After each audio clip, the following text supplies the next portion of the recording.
Acquisire e agire sulla conoscenza islamica.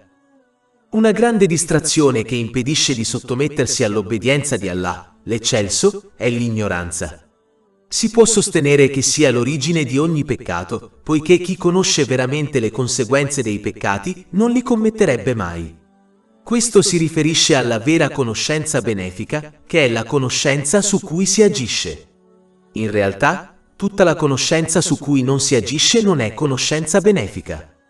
L'esempio di chi si comporta in questo modo è descritto nel Sacro Corano come un asino che trasporta libri di conoscenza che non gli sono di beneficio. Capitolo 62, Al-Jumu'ah, versetto 5. E poi non l'ho preso, non ha agito in base alla conoscenza. È come quella di un asino che trasporta volumi di libri. Una persona che agisce in base alla propria conoscenza raramente commette errori e peccati intenzionalmente. Infatti, quando ciò accade, è causato solo da un momento di ignoranza in cui una persona dimentica di agire in base alla propria conoscenza, il che si traduce nel peccare. Il santo profeta Mohammed, pace e benedizioni su di lui, una volta sottolineò la gravità dell'ignoranza in un hadith trovato in Jami' at-Tirmidhi, numero 2322. Egli dichiarò che tutto nel mondo materiale è maledetto, eccetto il ricordo di Allah, l'esaltato, tutto ciò che è connesso a questo ricordo, lo studioso e lo studente della conoscenza. Ciò significa che tutte le benedizioni nel mondo materiale diventeranno una maledizione per chi è ignorante, poiché ne farà un uso improprio, commettendo così peccati. In effetti, l'ignoranza può essere considerata il peggior nemico di una persona, in quanto le impedisce di proteggersi dai danni e di ottenere benefici, tutti ottenibili solo agendo sulla base della conoscenza. L'ignorante commette peccati senza esserne consapevole. Come si può evitare un peccato se non si sa cosa è considerato un peccato? L'ignoranza porta a trascurare i propri doveri obbligatori. Come si possono adempiere ai propri doveri se non si è consapevoli di quali siano? È quindi un dovere per tutti i musulmani acquisire sufficiente conoscenza per adempiere a tutti i loro doveri obbligatori ed evitare i peccati. Ciò è confermato in un hadith trovato in Sunan Ibn Majah, numero 224. Agendo sui bei nomi di Allah, l'esaltato. In un hadith trovato nel Sahih Bukhari, numero 2736, il santo profeta Mohammed, pace e benedizioni su di lui, consigliò che chiunque conosca i 99 nomi di Allah, l'esaltato, entrerà in paradiso. Conoscere non si riferisce solo al memorizzarli. Significa in realtà studiarli e agire su di essi in base al proprio stato e potenziale. Ad esempio, Allah, l'esaltato, è il più misericordioso in base al suo stato infinito. Questo attributo significa che Allah, l'esaltato, concede innumerevoli favori alla creazione ed è sempre estremamente gentile con loro.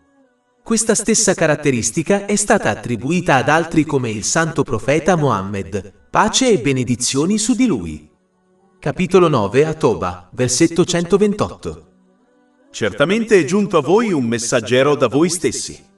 Per lui è doloroso ciò che soffrite. Egli è preoccupato per voi, cioè per la vostra guida, e verso i credenti è gentile e misericordioso. Quando usato in riferimento alla creazione, misericordioso significa tenero e compassionevole. Allo stesso modo, Allah, l'Eccelso, è tutto perdonatore secondo il suo stato infinito. E adottare questo attributo perdonando gli altri è qualcosa che è stato incoraggiato nell'Islam.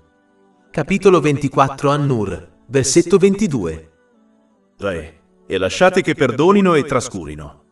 Non vorreste che Allah vi perdoni. Quindi gli attributi divini di Allah, l'Eccelso, possono essere adottati dai musulmani in base al loro status. Pertanto, i musulmani devono prima comprendere il significato degli attributi e dei nomi divini e poi adottare il significato dei nomi nel loro carattere attraverso l'azione, finché non saranno saldamente radicati nel loro cuore spirituale, così da poter raggiungere un carattere nobile. Agire in base a questi nomi e attributi divini in base al proprio livello rafforzerà la propria fede e quindi la propria obbedienza ad Allah, l'eccelso, che implica l'adempimento dei suoi comandamenti, l'astensione dai suoi divieti e l'affrontare il destino con pazienza, secondo le tradizioni del santo profeta Mohammed, pace e benedizioni su di lui. Contemplare e agire sul Sacro Corano. In un hadith trovato in Consapevolezza e Apprensione, numero 30 dell'Imam Munzari, il santo profeta Mohammed, pace e benedizioni su di lui, consigliò che il Sacro Corano intercederà nel giorno del giudizio. Coloro che lo seguono durante la loro vita sulla terra saranno condotti in paradiso nel giorno del giudizio. Ma coloro che lo trascurano durante la loro vita sulla terra scopriranno che li spinge all'inferno nel giorno del giudizio. Il Sacro Corano è un libro di guida. Non è semplicemente un libro di recitazione. I musulmani devono quindi sforzarsi di soddisfare tutti gli aspetti del Sacro Corano per assicurarsi che li guidi al successo in entrambi i mondi. Il primo aspetto è recitarlo correttamente e regolarmente. Il secondo aspetto è comprenderlo. E l'aspetto finale è agire sui suoi insegnamenti secondo le tradizioni del santo profeta Mohammed, pace e benedizioni su di lui. Coloro che si comportano in questo modo sono coloro a cui viene data la buona novella della giusta guida attraverso ogni difficoltà in questo mondo e della sua intercessione nel giorno del giudizio. Ma come avvertito da questo hadith, il Sacro Corano è solo una guida e una misericordia per coloro che agiscono correttamente sui suoi aspetti, secondo le tradizioni del santo profeta Mohammed, pace e benedizioni su di lui. Ma coloro che lo interpretano male e invece agiscono secondo i loro desideri per ottenere cose mondane, come la fama, saranno privati di questa giusta guida e della sua intercessione nel giorno del giudizio. In effetti, la loro completa perdita in entrambi i mondi non farà che aumentare finché non si pentiranno sinceramente. Capitolo 17 Al-Isra, versetto 82. E noi facciamo scendere dal Corano ciò che è guarigione e misericordia per i credenti, ma non accresce gli ingiusti se non in perdita. Chi medita sul Sacro Corano trarrà sempre beneficio dalle sue scienze che a loro volta rafforzeranno la sua fede. Capitolo 8 Anfal, versetto 2. E quando vengono recitati loro i suoi versetti, la loro fede aumenta. Chiunque rifletta sul suo contenuto e sulla sua composizione osserverà come ogni parte sia in armonia con le altre parti, come non contenga contraddizioni o incongruenze, e comprenderà veramente che è stato rivelato da nessun altro che l'Onnisciente, Allah, l'Eccelso. Se fosse stato da qualsiasi altro genere umano, avrebbe trovato in esso elementi di falsità e contraddizioni. Capitolo 4, An-Nisa, versetto 82. Allora non riflettono sul Corano. Se fosse stato da qualcuno altro che Allah, avrebbero trovato in esso molte contraddizioni. Allah, l'Eccelso, ha comandato ai musulmani di riflettere sul Sacro Corano, ovvero di pensare attentamente ai suoi significati, di dedicare la propria attenzione e il proprio tempo a questo importante compito, di contemplare i suoi discorsi e le loro implicazioni pratiche. Attraverso questo si apre la porta della conoscenza e in virtù dell'agire su questa vera conoscenza si ottiene tutto il bene e si rafforza la fede. Attraverso questa contemplazione, un musulmano riconoscerà il suo Signore e i suoi attributi perfetti, il che aumenta la sua obbedienza a Lui. Imparerà il percorso che conduce alla misericordia di Allah, l'Eccelso, in entrambi i mondi, le caratteristiche di coloro che percorrono questo percorso e l'immensa misericordia che è stata salvata per loro. Attraverso questa contemplazione riconoscerà i suoi nemici, vale a dire il diavolo, il suo sé interiore e le persone fuorviate. Osserverà il percorso che conduce alla punizione in entrambi i mondi, le caratteristiche di coloro che percorrono questo percorso fuorviante e il loro risultato finale. Più riconosceranno questo pericolo, maggiore diventerà la loro obbedienza ad Allah, l'Eccelso. Quanto più un musulmano riflette sul Sacro Corano, tanto più la sua fede, la sua conoscenza e le sue azioni aumentano. Ecco perché Allah, l'Eccelso, ha comandato e incoraggiato questa importante azione, ed è in effetti lo scopo stesso della rivelazione divina. Capitolo 38 Sed, versetto 29.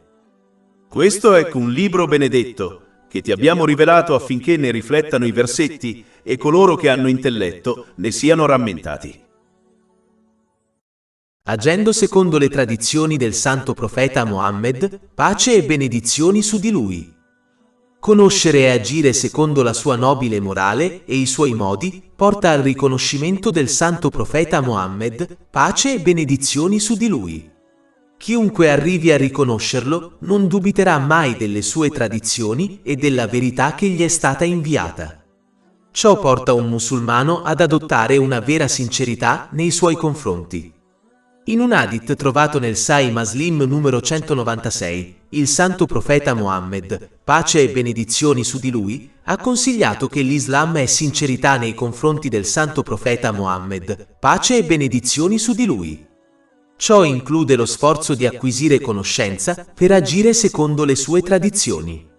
Queste tradizioni includono quelle relative ad Allah, l'esaltato, nella forma di adorazione e il suo benedetto nobile carattere verso la creazione.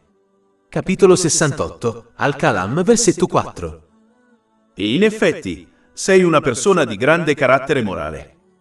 Include accettare i suoi comandi e divieti in ogni momento. Questo è stato reso un dovere da Allah, l'Eccelso. Capitolo 59, Al-Sh, versetto 7. E qualunque cosa il messaggero vi abbia dato, prendetela, e ciò che vi ha proibito, astenetevi. La sincerità include dare priorità alle proprie tradizioni rispetto alle azioni di chiunque altro, poiché tutti i sentieri verso Allah, l'esaltato, sono chiusi, eccetto il sentiero del santo profeta Mohammed, pace e benedizioni su di lui. Capitolo 3 Ale Imran, versetto 31. Io Mohammed, se amate Allah, allora seguitemi, così Allah vi amerà e vi perdonerà i vostri peccati.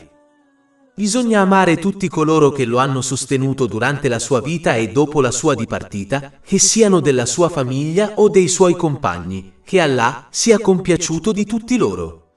Sostenere coloro che camminano sul suo cammino e insegnano le sue tradizioni è un dovere per coloro che desiderano essere sinceri con lui.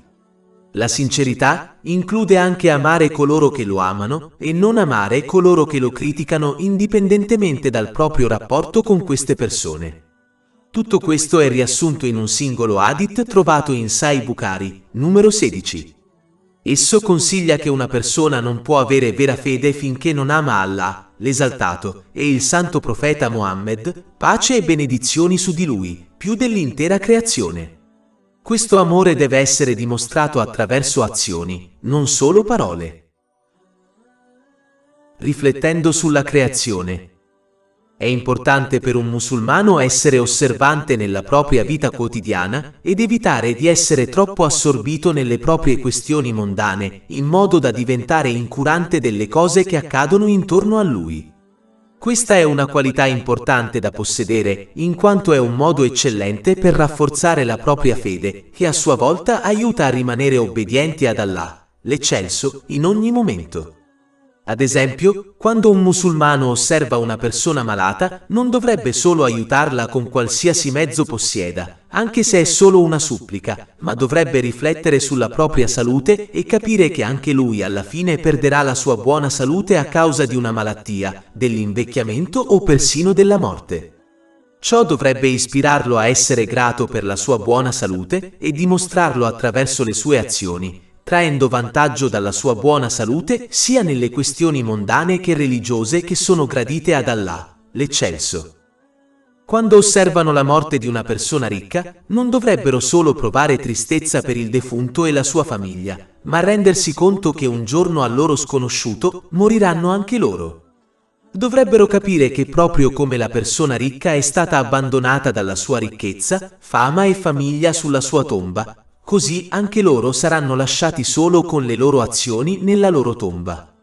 Questo li incoraggerà a prepararsi per la loro tomba e per l'aldilà. Questo atteggiamento può e deve essere applicato a tutte le cose che si osservano. Un musulmano dovrebbe imparare una lezione da tutto ciò che lo circonda, come è stato consigliato nel Sacro Corano. Capitolo 3 Ale Imran, versetto 191.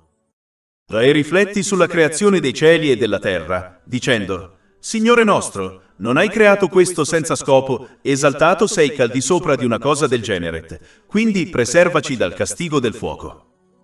Coloro che si comportano in questo modo rafforzeranno la loro fede ogni giorno, mentre coloro che sono troppo egocentrici nella loro vita mondana rimarranno incuranti, il che potrebbe portarli alla loro distruzione. Riflettere sulla creazione dei cieli e della terra e su tutto ciò che è in mezzo a loro e sulle diverse creazioni porta al rafforzamento della propria fede. Questo perché la grandezza della creazione indica la grandezza del Creatore. La perfetta armonia della creazione, come il Sole e la Luna, indica la conoscenza e la saggezza illimitate di Allah, l'Esaltato. Le abbondanti generosità che circondano le persone indicano la misericordia di Allah, l'Esaltato. Tutti questi fattori e altro ancora portano un musulmano a esaltare Allah, l'Esaltato, a lodarlo e ad essere sincero con lui. In un hadith trovato nel Sahih Muslim numero 196, il santo profeta Mohammed, pace e benedizioni su di lui, ha consigliato che l'Islam è sincerità verso Allah, l'Esaltato. La sincerità verso Allah, l'Eccelso, include l'adempimento di tutti i doveri da lui dati sotto forma di comandi e divieti, esclusivamente per il suo piacere. Come confermato in un hadith trovato in Sahih Bukhari, numero 1, tutti saranno giudicati in base alle loro intenzioni. Quindi, se uno non è sincero verso Allah, l'Eccelso, quando compie buone azioni, non otterrà alcuna ricompensa in questo mondo o nell'altro. Infatti, secondo un hadith trovato in Jami' at-Tirmidhi, numero 3154, a coloro che hanno compiuto azioni insincere, verrà detto nel giorno del giudizio di cercare la loro ricompensa da coloro per i quali hanno agito, il che non sarà possibile. Capitolo 98, Al-Baina, versetto 5. E non fu loro comandato altro che adorare Allah, che essendo sinceri verso di Lui nella religione.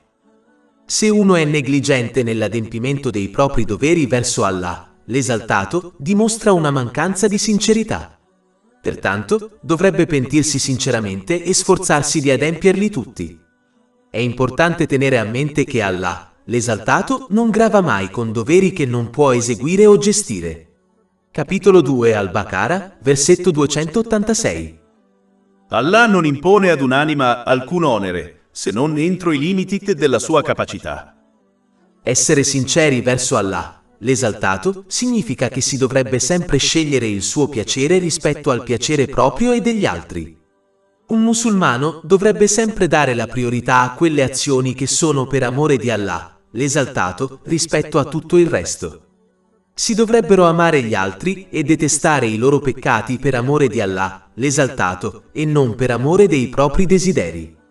Quando aiutano gli altri o si rifiutano di prendere parte ai peccati, dovrebbe essere per amore di Allah, l'Esaltato. Chi adotta questa mentalità ha perfezionato la propria fede. Ciò è confermato in un hadith trovato in Sunan Abu Dawud, numero 4681. Riflettere sul bisogno costante dell'intera creazione del suo Signore porta un musulmano a sottomettersi umilmente a Lui. Incoraggia un musulmano a sottomettere i propri bisogni e a non affidarsi ad altri che ad Allah, l'Esaltato. A un certo punto della storia, la Terra sembrava essere l'unica cosa significativa nell'universo. Ma con il passare del tempo e i progressi scientifici si è scoperto che la Terra è in realtà solo una goccia in un vasto oceano, vale a dire l'universo. È importante per i musulmani comprendere questi insegnamenti scientifici in quanto ispirano ad adottare buone caratteristiche, come la fiducia nell'infinito potere di Allah, l'Eccelso. Quando un musulmano affronta difficoltà e mette in dubbio l'aiuto di Allah, l'Eccelso, dovrebbe riflettere sulle dimensioni dell'universo e su quante creature esistono in esso. La Terra è un singolo pianeta in un sistema solare che è composto da molti pianeti e una stella. Molti sistemi solari formano una galassia. Molte galassie formano l'universo. Un musulmano crede fermamente che tutte queste cose siano state create e siano sostenute da Allah, l'Eccelso, senza alcun partner o aiuto. Quando un musulmano riflette profondamente su questo, dovrebbe rendersi conto che se Allah, l'Eccelso, può sostenere l'intero universo senza che nulla venga privato o vada fuori sincrono, può anche prendersi cura dei loro problemi e delle loro difficoltà. La provvista è qualcosa per cui le persone spesso si stressano, e in alcuni casi questo stress le spinge persino a cercare provviste da fonti illecite. Ogni volta che un musulmano affronta questo stress, dovrebbe riflettere sull'universo e sulle innumerevoli creazioni per le quali Allah, l'Eccelso, provvede continuamente alla provvista. Se lo fa, perché si dovrebbe sospettare che non provvederà alla provvista per una persona che ha bisogno solo di poche cose per sostenersi? Fare un passo indietro quando si affrontano difficoltà e valutare questi fatti è un modo eccellente per rimuovere lo stress e rafforzare la propria fiducia in Allah, l'Eccelso.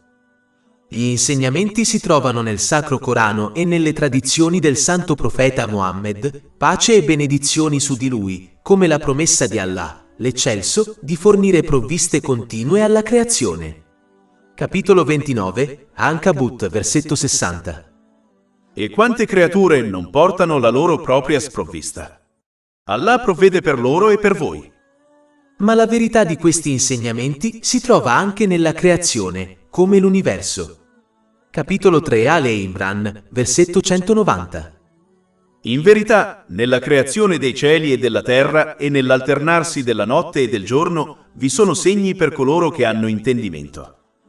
Pertanto, è importante per i musulmani imparare e agire in base agli insegnamenti delle scritture divine e poi riflettere sulla creazione. Ciò porterà al rafforzamento della propria fede, che include il rafforzamento della propria fiducia in Allah, l'Eccelso. Riflettendo sui favori di Allah, l'Esaltato. Nessuna creatura è libera dagli innumerevoli favori di Allah, l'Eccelso, e meditare su di essi rafforza la fede in Lui. La fede incoraggia a mostrare vera gratitudine per i favori di Allah, l'Eccelso, il che a sua volta rafforza ulteriormente la fede. Ciò avviene poiché la vera gratitudine implica l'uso di ogni benedizione che ci è stata concessa in modi graditi ad Allah, l'Eccelso. Questa è l'essenza stessa della vera obbedienza, che a sua volta rafforza la fede in Lui. Più un musulmano diventa grato, più benedizioni riceverà, il che a sua volta porta al rafforzamento della sua fede. Capitolo 14, Ibrahim, versetto 7. E ricorda quando il tuo Signore proclamò: se sei riconoscente, certamente ti aumenterò in favore. Ricordando veramente Allah, l'Esaltato. In un hadith trovato nel Sahih Bukhari, numero 6407, il santo profeta Muhammad, pace e benedizioni su di lui, consigliò che la differenza tra la persona che ricorda Allah, l'Eccelso, e quella che non lo fa è come quella tra una persona viva e una morta. È importante per i musulmani che desiderano creare una forte connessione con Allah, l'Eccelso, in modo che possano superare con successo tutte le difficoltà in questo mondo e nell'aldilà, ricordare Allah, l'Eccelso, il più possibile. In parole povere, più lo ricordano, più raggiungeranno questo obiettivo vitale. Ciò si ottiene agendo praticamente sui 3 livelli del ricordo di Allah, l'Eccelso. Il primo livello è ricordare Allah, l'Eccelso, internamente e silenziosamente. Ciò include correggere la propria intenzione in modo che agisca solo per compiacere Allah, l'Eccelso. Il secondo è ricordare Allah, l'Eccelso, attraverso la propria lingua. Ma il modo più alto ed efficace di rafforzare il proprio legame con Allah, l'Eccelso, è ricordarlo praticamente con le proprie membra. Ciò si ottiene adempiendo ai suoi comandi, astenendosi dai suoi divieti e affrontando il destino con pazienza, secondo le tradizioni del santo profeta Muhammad, pace e benedizioni su di lui. Ciò richiede di acquisire e agire sulla conoscenza islamica, che a sua volta è la radice di tutto il bene e il successo in entrambi i mondi. Coloro che rimangono ai primi 2 livelli riceveranno una ricompensa a seconda della loro intenzione, ma è improbabile che aumenteranno la forza della loro fede e pietà, a meno che non passino al terzo e più alto livello del ricordo di Allah, l'Esaltato. Comprendere l'eccellenza dell'Islam. L'Islam è nobile, buono e puro. Le sue credenze sono corrette e molto benefiche. La morale e il comportamento che promuove sono i migliori e i più belli. Le azioni e i discorsi che incoraggia sono i migliori e i più giusti per tutta la creazione. Ad esempio, in un hadith trovato in Sunan Nasai, numero 4998, il santo profeta Mohammed, pace e benedizioni su di lui, ha consigliato i segni di un vero musulmano e di un vero credente. Un vero musulmano è colui che tiene lontano il proprio danno verbale e fisico dagli altri. Questo, infatti, include tutte le persone indipendentemente dalla loro fede. Include tutti i tipi di peccati verbali e fisici che possono causare danno o disagio a un altro. Questo può includere il non dare il miglior consiglio agli altri, poiché ciò contraddice la sincerità verso gli altri, che è stata comandata in un hadith trovato in Sunan an-Nasai, numero 4204. Include il consigliare agli altri di disobbedire ad Allah, l'esaltato, invitandoli così a peccare. Un musulmano dovrebbe evitare questo comportamento, poiché verrà tenuto in considerazione per ogni persona che agisca in base ai suoi cattivi consigli. Questo è stato avvertito in un hadith trovato in Sahih Muslim, numero 2351. Il danno fisico include causare problemi al sostentamento di altre persone, commettere frodi, truffare gli altri e abuso fisico. Tutte queste caratteristiche contraddicono gli insegnamenti islamici e devono essere evitate. Un vero credente, secondo il principale hadith in discussione, è colui che tiene il proprio danno lontano dalla vita e dalla proprietà degli altri. Di nuovo, questo si applica a tutte le persone indipendentemente dalla loro fede. Ciò include il furto, l'uso improprio o il danneggiamento della proprietà e degli effetti personali degli altri. Ogni volta che a qualcuno viene affidata la proprietà di qualcun altro, deve assicurarsi di usarla solo con il permesso del proprietario e in un modo che sia gradito e gradito al proprietario. Il santo profeta Mohammed, pace e benedizioni su di lui, ha avvertito in un hadith trovato in Sunan an-Nasai, numero 5421, che chiunque prenda illegalmente la proprietà di qualcun altro, tramite un falso giuramento, anche se è piccola come un ramoscello di un albero, andrà all'inferno. Per concludere, un musulmano deve supportare la propria dichiarazione verbale di fede con le azioni, poiché sono la prova fisica della propria fede, che sarà necessaria per ottenere il successo nel giorno del giudizio. Inoltre, un musulmano dovrebbe soddisfare le caratteristiche della vera fede rispetto ad Allah, l'eccelso, e alle persone. Un modo eccellente per raggiungere questo rispetto alle persone è semplicemente trattare gli altri come desiderano essere trattati dalle persone, ovvero con rispetto e pace.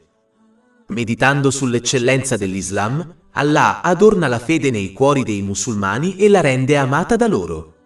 Capitolo 49, Al-Ujura, versetto 7. Ma Allah vi ha reso cara la fede e l'ha resa gradita nei vostri cuori, e vi ha reso odiosa la miscredenza, la sfida e la disobbedienza. Questi sono i giustamente guidati. Questo amore porta ad adornarsi sia interiormente attraverso la sincerità, sia esteriormente attraverso azioni che piacciono ad Allah, l'eccelso. Impegnarsi per raggiungere l'eccellenza della fede. In un lungo hadith trovato in Sahih Muslim, numero 99, il santo profeta Mohammed, pace e benedizioni su di lui, spiegò il significato di Ihsan, che può essere tradotto come eccellenza. Questa eccellenza si riferisce alla condotta e al comportamento di una persona nei confronti di Allah, l'esaltato, e della creazione. Agire con eccellenza è stato menzionato in tutto il Sacro Corano, come nel capitolo 10 Yunus, versetto 26. Per coloro che hanno fatto bene c'è la ricompensa migliore, e anche di più. Il santo profeta Mohammed, pace e benedizioni su di lui, ha spiegato questo versetto negli hadith trovati in Sahih Muslim, numeri 449 e 450. La parola extra in questo versetto si riferisce a quando gli abitanti del paradiso saranno benedetti con la visione divina di Allah, l'esaltato. Questa ricompensa si addice al musulmano che agisce con eccellenza. Poiché eccellenza significa condurre la propria vita come se potessero testimoniare Allah, l'esaltato, osservando il loro essere esteriore e interiore in ogni momento. Una persona che può osservare un'autorità potente che la osserva non si comporterà mai male per timore reverenziale nei suoi confronti. Infatti, il santo profeta Mohammed, pace e benedizioni su di lui, una volta consigliò a qualcuno di comportarsi sempre come se fosse costantemente osservato da un uomo giusto che rispettava. Questo è stato consigliato in un hadith trovato in Al-Mu'jam al-Kabir dell'Imam Tabarani, numero 5539. Chiunque agisca in questo modo commetterà molto raramente peccati e si affretterà sempre verso le buone azioni. Questo atteggiamento crea il timore di Allah, l'Eccelso, e agisce come uno scudo dal fuoco delle prove in questo mondo e dal fuoco dell'inferno nell'aldilà. Questa vigilanza assicurerà che non solo si adempiano tutti i propri doveri verso Allah, l'Eccelso, ma li incoraggia anche ad adempiere alle proprie responsabilità verso la creazione, il culmine delle quali è trattare sinceramente gli altri con gentilezza. Questa persona adempirà all'hadith trovato in Jami' at-Tirmidhi, numero 251, che consiglia che una persona non può essere un vero credente finché non ama per gli altri ciò che ama per se stesso. Questo livello di eccellenza assicura che si agisca con la giusta intenzione, che è il fondamento della fede, secondo l'hadith trovato in Sahih Bukhari, numero 1. Il successo è garantito per chi compie buone azioni e dimostra un buon comportamento con la giusta intenzione, vale a dire, per compiacere Allah, l'Eccelso. Più una persona agisce in modo eccellente, più forte diventa la sua fede, finché non diventa un musulmano che è lontano dall'incoscienza e che lotta sempre per abbellire la sua vita nell'aldilà e nel mondo, secondo gli insegnamenti dell'Islam. Si teme che l'opposto di questa ricompensa sarà dato a coloro che si sono allontanati da Allah, l'Esaltato. Poiché hanno vissuto senza temere lo sguardo onnicomprensivo di Allah, l'Esaltato, saranno velati dal vederlo nell'aldilà. Capitolo 83, Al-Mutafifin, versetto 15. No! In verità dal loro Signore quel giorno saranno divisi. Coloro che non riescono a raggiungere il livello di agire come se fossero testimoni di Allah, l'Esaltato, devono agire sulla seconda parte del consiglio dato nell'hadith principale citato all'inizio. Questa persona dovrebbe credere sinceramente che Allah, l'Esaltato, la stia osservando costantemente. Anche se questo stato è di rango inferiore a quello di chi agisce come se osservasse, Allah, l'Esaltato, non di meno, è un ottimo modo per adottare il vero timore di Allah, l'Esaltato. Come accennato in precedenza, questo atteggiamento impedirà di commettere peccati e incoraggerà verso buone azioni. Come consigliato dal santo profeta Mohammed, pace e benedizioni su di lui, nell'Imam Tabarani, Al-Mu'jam al-Kabir, numero 7935, colui che si sforza di adottare questa mentalità riceverà ombra nel giorno del giudizio da Allah, l'Esaltato. La presenza divina di Allah, l'Esaltato, è menzionata in tutto il Sacro Corano, come nel capitolo 57 di Al-Hadid, versetto 4. Egli è con voi ovunque siate. E Allah di ciò che fate è veggente. Il santo profeta Mohammed, pace e benedizioni su di lui, ha consigliato di adottare la vera consapevolezza della presenza divina di Allah, l'Eccelso, in molti hadith. Ad esempio, in un hadith divino trovato in Sahih Bukhari, numero 7405, Allah, l'Eccelso, dichiara che è con chiunque lo ricordi.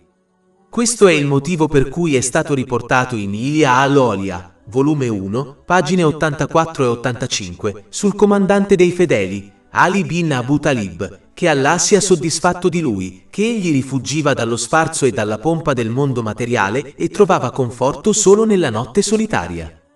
Ciò significa che egli cercava la compagnia di Allah, l'Eccelso, piuttosto che la compagnia delle persone. Adottare la consapevolezza della presenza divina di Allah, l'Eccelso, non solo previene i peccati e incoraggia le buone azioni, ma previene anche la solitudine e la depressione. Una persona è molto raramente colpita da problemi di salute mentale quando è costantemente circondata da una persona che la ama e la aiuta. Nessuno ama la creazione più di Allah, l'Eccelso, e non c'è dubbio che egli sia la fonte di ogni aiuto. Pertanto, agire con eccellenza giova alla propria fede, alle proprie azioni, allo stato emotivo e alla società in generale. Un musulmano deve evitare di diventare come coloro che trattano Allah, l'Eccelso, come il più insignificante di coloro che li osservano. Questa è una grave malattia spirituale che porta a tutti i tipi di peccati e comportamenti malvagi verso Allah, l'Eccelso e la creazione. Sincerità alla creazione. Sincerità e gentilezza verso la creazione, secondo gli insegnamenti dell'Islam, rafforzano la fede. Ciò è stato indicato in un hadith trovato nel Sahih Muslim numero 196, dove il santo profeta Muhammad, pace e benedizioni su di lui, ha consigliato che l'Islam è sincerità verso il pubblico in generale. Ciò include desiderare il meglio per loro in ogni momento e mostrarlo attraverso le proprie parole e azioni.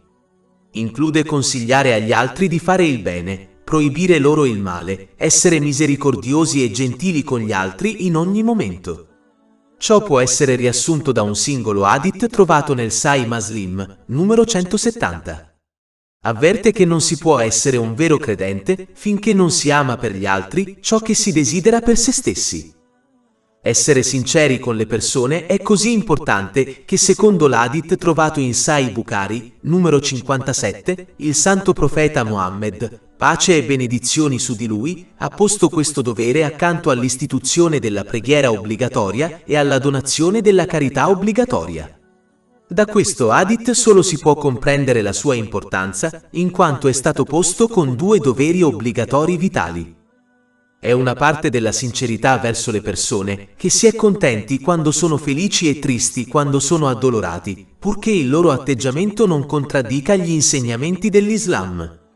Un alto livello di sincerità include il fatto di arrivare a limiti estremi per migliorare la vita degli altri, anche se questo mette loro stessi in difficoltà. Ad esempio, si può sacrificare l'acquisto di certe cose per donare la ricchezza ai bisognosi. Desiderare e sforzarsi di unire sempre le persone nel bene è una parte della sincerità verso gli altri. Mentre dividere gli altri è una caratteristica del diavolo. Capitolo 17 Al-Isra, versetto 53. Satana cerca certamente di seminare discordia tra loro. Un modo per unire le persone è quello di velare i difetti degli altri e consigliarli privatamente contro i peccati. Chi agisce in questo modo avrà i propri peccati velati da Allah, l'Eccelso. Ciò è confermato in un hadith trovato in Jami' at-Tirmidhi, numero 1426. Ogni volta che è possibile, si dovrebbero consigliare e insegnare gli aspetti della religione e gli aspetti importanti del mondo agli altri, in modo che sia la loro vita mondana che quella religiosa migliorino. Una prova della propria sincerità verso gli altri è che li sostengono in loro assenza, ad esempio, dalla calunnia degli altri. Allontanarsi dagli altri e preoccuparsi solo di se stessi non è l'atteggiamento di un musulmano. Infatti, è così che si comportano la maggior parte degli animali. Anche se non si può cambiare l'intera società, si può comunque essere sinceri nell'aiutare coloro che si trovano nella propria vita, come i propri parenti e amici. In parole povere, si devono trattare gli altri come si desidera che le persone trattino noi. Capitolo 28, Al-Qasas, versetto 77. Fate del bene come Allah ha fatto del bene a voi. In effetti un musulmano non può diventare un vero credente finché non ama per gli altri ciò che ama per se stesso. Ciò è stato confermato in un hadith trovato in Sahih Bukhari, numero 13. Ciò non significa che un musulmano perderà la sua fede se non riesce ad adottare questa caratteristica. Significa che la fede di un musulmano non sarà completa finché non agirà secondo questo consiglio. Questo hadith indica anche che un musulmano non perfezionerà la sua fede finché non detesterà per gli altri ciò che detesterà per se stesso. Ciò è supportato da un altro hadith trovato in Sahih Muslim, numero 6586. Esso consiglia che la nazione musulmana è come un corpo. Se una parte del corpo soffre, il resto del corpo condivide il dolore. Questo sentimento reciproco include amare e odiare per gli altri ciò che si ama e si odia per se stessi. Un musulmano può raggiungere questo status solo quando il suo cuore è libero da tratti malvagi, come l'invidia. Questi tratti malvagi porteranno sempre a desiderare di meglio per se stessi. Quindi, in realtà, questo hadith è un'indicazione che si dovrebbe purificare il proprio cuore adottando buone caratteristiche, come essere indulgenti ed eliminare i tratti malvagi, come l'invidia. Ciò è possibile solo attraverso l'apprendimento e l'azione sugli insegnamenti del Sacro Corano e le tradizioni del Santo Profeta Mohammed, pace e benedizioni su di lui. È importante che i musulmani capiscano che desiderare il bene degli altri li porterà a perdere cose buone. Il tesoro di Allah, l'eccelso, non ha limiti, quindi non c'è bisogno di adottare una mentalità egoista e avida. Desiderare il bene per gli altri include sforzarsi di aiutare gli altri in qualsiasi modo possibile, come supporto finanziario o emotivo, nello stesso modo in cui una persona desidererebbe che gli altri la aiutassero nel momento del bisogno. Pertanto, questo amore deve essere dimostrato attraverso azioni, non solo parole. Anche quando un musulmano proibisce il male e offre consigli che contraddicono il desiderio degli altri, dovrebbe farlo con gentilezza, proprio come vorrebbe che gli altri lo consigliassero gentilmente.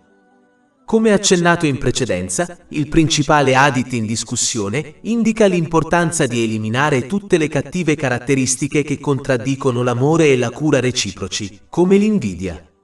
L'invidia è quando una persona desidera possedere una benedizione specifica, che è ottenibile solo quando viene tolta a qualcun altro.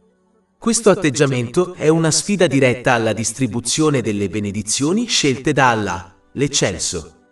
Ecco perché è un peccato grave e porta alla distruzione delle buone azioni dell'invidioso.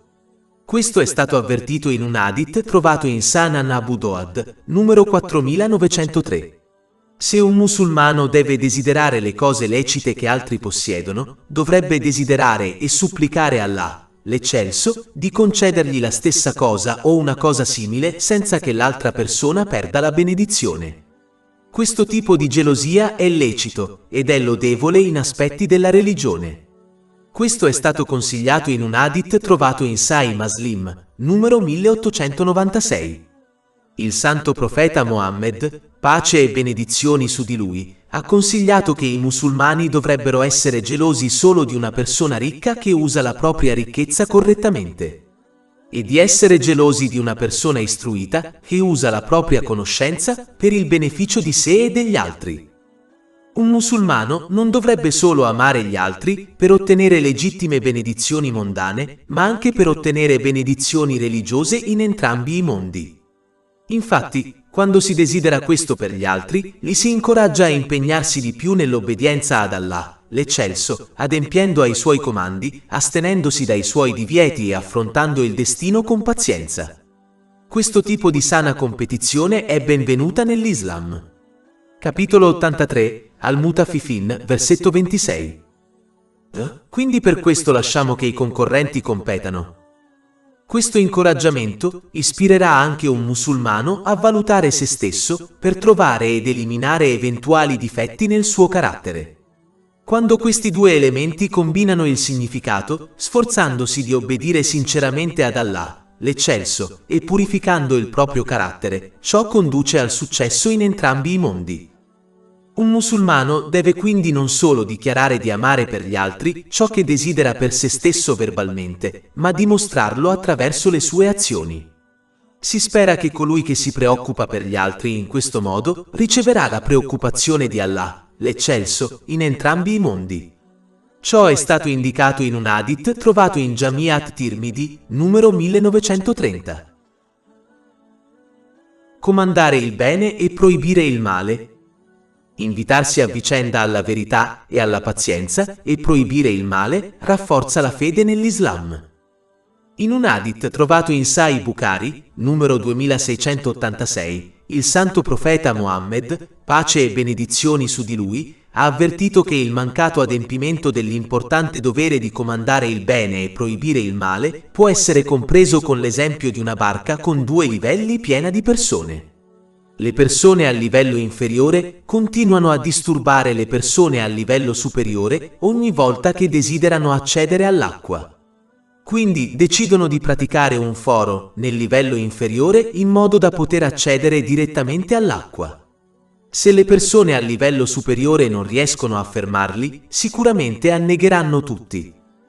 È importante che i musulmani non rinuncino mai a comandare il bene e a proibire il male secondo la loro conoscenza in modo gentile.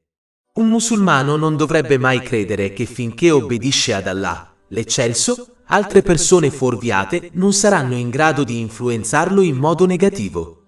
Una buona mela alla fine verrà influenzata quando messa insieme a mele marce. Allo stesso modo, il musulmano che non riesce a comandare agli altri di fare il bene alla fine sarà influenzato dal loro comportamento negativo, che sia sottile o apparente. Anche se la società più ampia è diventata incurante, non si dovrebbe mai rinunciare a consigliare i propri familiari, non solo perché il loro comportamento negativo li influenzerà di più, ma perché questo è un dovere di tutti i musulmani, secondo un hadith trovato in Sunan Abu Dawud, numero 2928. Anche se un musulmano viene ignorato dagli altri, dovrebbe assolvere al proprio dovere consigliandoli costantemente in modo gentile, supportato da forti prove e conoscenza. Solo in questo modo saranno protetti dai loro effetti negativi e perdonati nel giorno del giudizio. Ma se pensano solo a se stessi e ignorano le azioni degli altri, si teme che gli effetti negativi degli altri possano facilmente condurli alla cattiva condotta. È importante notare che non agire seguendo i propri consigli impedisce alla fede di rafforzarsi. In un hadith trovato nel Sahih Bukhari, numero 3267, il santo profeta Muhammad, pace e benedizioni su di lui, avvertì che chiunque contraddice i propri consigli quando ordina il bene e proibisce il male sarà punito all'inferno. Invece di seguire le orme dei giusti predecessori, consigliando solo per amore di Allah, l'Eccelso, molte persone consigliano per altri motivi, come per ottenere popolarità e cose mondane. Ad esempio, alcuni studiosi spesso si sforzano di essere sotto i riflettori di incontri ed eventi e non sono contenti di un posto che è da un lato perché desiderano un posto centrale.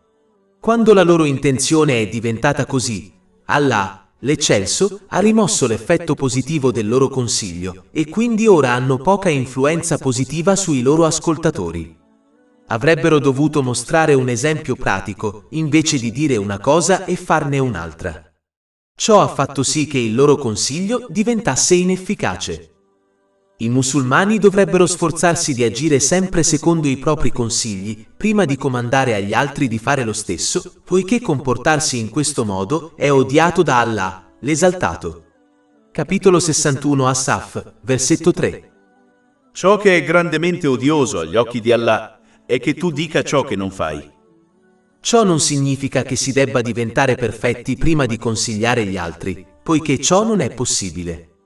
Invece, dovrebbero correggere la loro intenzione e dimostrarlo attraverso le loro azioni, sforzandosi di agire in base ai propri consigli prima di consigliare gli altri. Solo con questo atteggiamento eviteranno la punizione menzionata in questo hadith.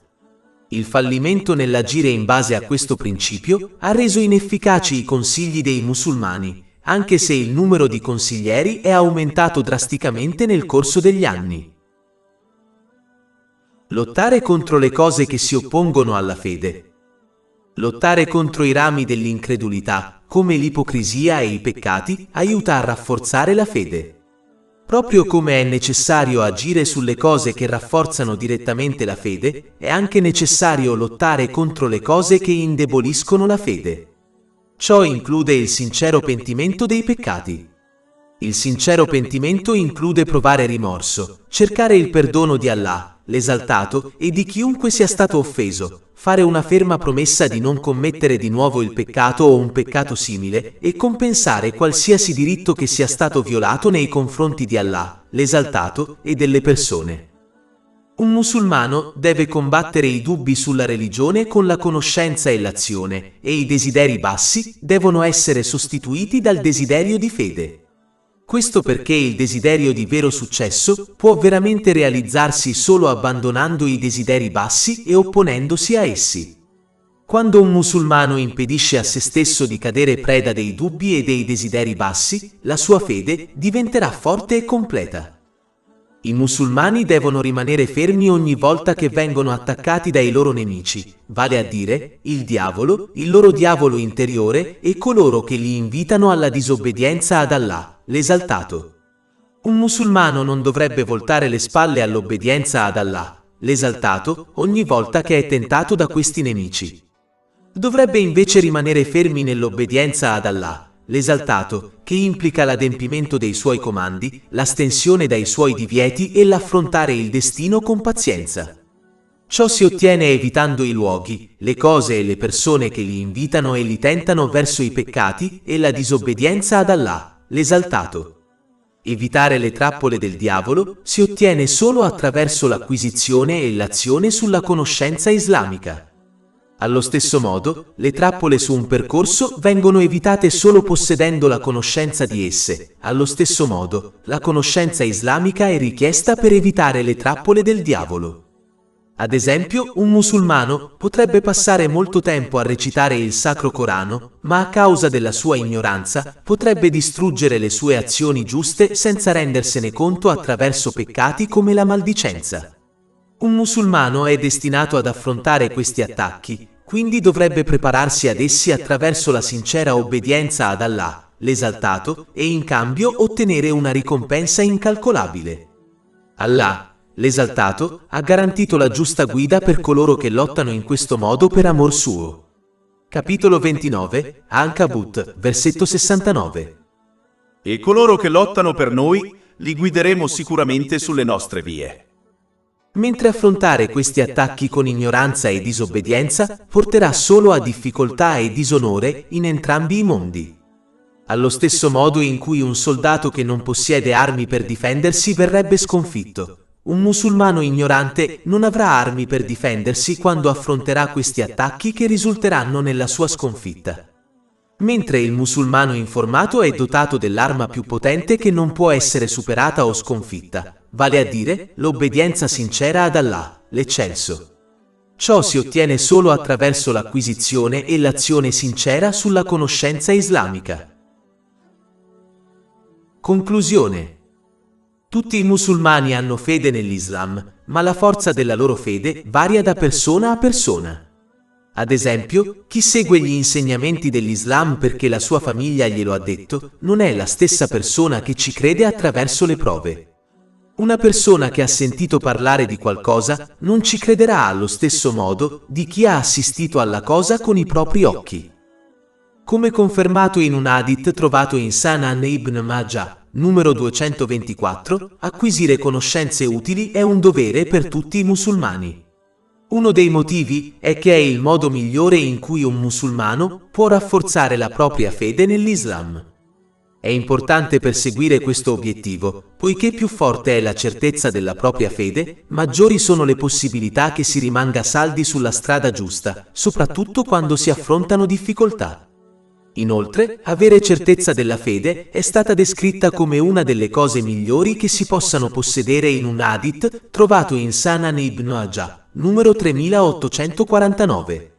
Questa conoscenza dovrebbe essere ottenuta studiando il Sacro Corano e l'Hadith del Santo Profeta Mohammed, pace e benedizioni su di lui, tramite una fonte affidabile. Allah, l'Eccelso, non solo ha dichiarato una verità nel Sacro Corano, ma ne ha anche fornito la prova attraverso degli esempi. Non solo esempi che si possono trovare nelle nazioni passate, ma esempi che sono stati inseriti nella propria vita. Ad esempio, nel Sacro Corano Allah, l'Eccelso, consiglia che a volte una persona ama una cosa anche se le causerà dei problemi se la ottiene. Allo stesso modo, potrebbe odiare una cosa, mentre c'è molto di buono nascosto in essa per lei. Capitolo 2, Al-Baqarah, versetto 216. Ma forse odi una cosa ed è un bene per te, e forse ami una cosa ed è un male per te. E Allah sa, mentre tu non sai. Ci sono molti esempi di questa verità nella storia, come il patto di Adaiba. Alcuni musulmani credevano che questo patto, che era stato fatto con i non musulmani della Mecca, avrebbe favorito completamente quest'ultimo gruppo. Tuttavia, la storia mostra chiaramente che ha favorito l'Islam e i musulmani. Questo evento è discusso negli hadith trovati in Sahih Bukhari, numeri 2731 e 2732. Se si riflette sulla propria vita, si troveranno molti esempi in cui si credeva che qualcosa fosse buono, quando in realtà era cattivo per loro, e viceversa. Questi esempi dimostrano l'autenticità di questo versetto e aiutano a rafforzare la propria fede. Un altro esempio si trova nel capitolo 79, An-Nazi'at, versetto 46. Sarà nel giorno in cui lo vedranno, il giorno del giudizio, come se non fossero rimasti che nel mondo se non per un pomeriggio o una mattina di quello stesso giorno. Se si sfogliano le pagine della storia, si osserverà chiaramente come grandi imperi siano venuti e andati. Ma quando se ne sono andati, sono passati a miglior vita, come se fossero stati sulla terra solo per un momento. Tutti i loro segni, tranne alcuni, sono svaniti, come se non fossero mai stati presenti sulla terra in primo luogo. Allo stesso modo, quando si riflette sulla propria vita, ci si renderà conto che non importa quanto si sia vecchi e non importa quanto lenti certi giorni possano essere sembrati nel complesso, la loro vita finora è trascorsa in un lampo. Comprendere la veridicità di questo versetto rafforza la certezza della propria fede e questo li ispira a prepararsi per l'aldilà prima che il loro tempo finisca. Il Sacro Corano e l'Hadith del Santo Profeta Muhammad, pace e benedizioni su di lui, sono pieni di tali esempi. Pertanto, ci si dovrebbe sforzare di apprendere e agire su questi insegnamenti divini in modo da adottare la certezza della fede. Chi ci riesce non sarà scosso da nessuna difficoltà che incontrerà e rimarrà saldo sul sentiero che conduce alle porte del paradiso.